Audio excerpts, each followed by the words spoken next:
Hi friends, இன்றைக்கி இட்லி உப்புமா எப்படி செய்கிறதுன்னு தான் பார்க்க போகிறோம். ஃபஸ்ட்டு ஒரு வானலியில் ஆயில் ஊற்றிக்கலாம்.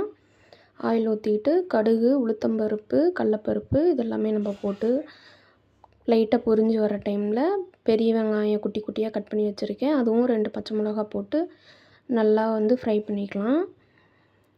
ஆனியன் கொஞ்சம் பொன்னிறம் வரணும். அது வரைக்கும் நம்ம லோ ஃப்ளேமில் வச்சு ஃப்ரை பண்ணிவிட்டு கொஞ்சமாக கருவேப்பிலை அது போட்டு நல்லா வணங்கினதும் தக்காளி ஒரு தக்காளி, குட்டி தக்காளி கட் பண்ணி வச்சுருக்கேன். குட்டி தக்காளி போட்டு ஆட் பண்ணிக்கலாம்.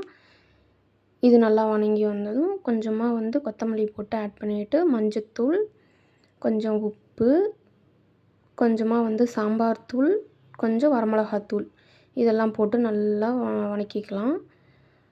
இது நல்லா பச்சை வாசம் போய் வர்றதுக்கு நம்ம கொஞ்சமாக தண்ணி ஆட் பண்ணிக்கலாம். இது நல்லா கொதித்து பச்சை வாசம் போயிடுச்சு. இப்போ 2 இட்லி நான் எடுத்திருக்கேன். அதை நல்லா போட்டு கலரிக்கலாம்.